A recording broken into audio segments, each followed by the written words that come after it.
The room was thick with silence, the kind that presses down on your chest and makes it hard to breathe. My family sat around the dining table, frozen in place. My mother's fork hovered midair. My brother's jaw was tight, his hands clenched. My sister's eyes flicked to the floor. I had said it, the words that shattered the evening. She hadn't been on work trips. She had been with him. My voice trembled, but the truth was out, raw and jagged, slicing through the warmth of our family gathering. Claire, my wife, wasn't there to defend herself, and she didn't need to be. The proof was in my hand. A crumpled hotel receipt, one I'd never seen before, her perfume lingering on it like a ghost. It had started 3 months ago, a nagging feeling I couldn't shake. Claire's work trips had become frequent, 2, sometimes 3 a month. She returned with a smile that never reached her eyes, her suitcase unusually heavy for a weekend conference. At night, I'd lie awake listening to her even breathing, wondering why her stories about panels and dinners sounded rehearsed.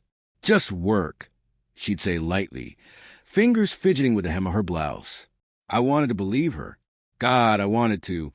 Love has a way of making you blind to cracks in the foundation until the whole house collapses. The first clue was small, easy to dismiss. A text notification on her phone while she showered. The screen lit up on the kitchen counter. Miss you already. Same place next time. No name, just a number. My stomach twisted, but I told myself it was a friend, a colleague. I didn't check. I wasn't that person, not yet. Instead, I poured her coffee, pressed a kiss to her damp forehead, and buried the unease. But it festered, a splinter under my skin. Days became weeks, and the signs multiplied. A wine bar receipt tucked in her coat, dated the same night she claimed to be in Chicago.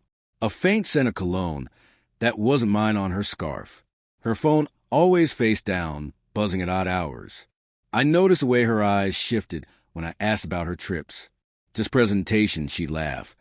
But the sound was too sharp, like glass ready to shatter. I hated myself for doubting her. Claire was my anchor, the woman who held my hand to my father's funeral, who danced with me in our tiny apartment to songs only we knew. How could she be anything but mine? I tried to rationalize it. Stress, long trips, my imagination. But love doesn't silence suspicion. It sharpens it. Each late-night call in another room. Each vague itinerary answer chipped away at 7 years of trust. I started checking things I never thought I would. Emails, calendars, credit card statements. Each search felt like a betrayal of my own morals. Yet I couldn't stop. Truth had become a drug, and I was addicted. Then last week, I found it. The receipt, folded tight in her purse as if she had intended to destroy it, but forgot. A Seattle hotel, not Chicago. 2 nights, king-size bed, a bottle of champagne. My hand shook as I held it, paper crinkling under my grip. Her perfume clung to it, jasmine with a deeper note, like regret. I called the hotel, my voice steady despite the storm inside. Can you confirm a guest stay? The clerk replied politely, detached. Yes, Claire Thompson checked in with a guest. Would you like the name? I didn't need it. I already knew. At the family meeting tonight, I hadn't planned to speak. We were supposed to discuss Mom's retirement, my brother's new job, the usual family chatter. But the receipt burned in my pocket, Claire's absence glaring like a spotlight. I couldn't pretend anymore. So I spoke. The room fractured. Why didn't you tell us sooner? Emily whispered, voice trembling.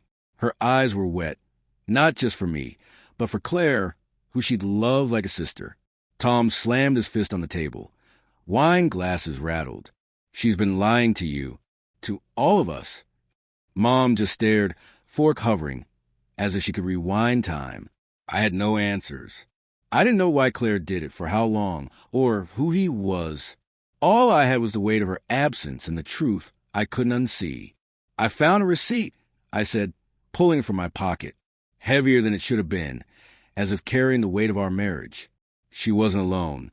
The words tasted like ash, but saying them made it real. No one spoke. Their silence screamed louder than any argument could.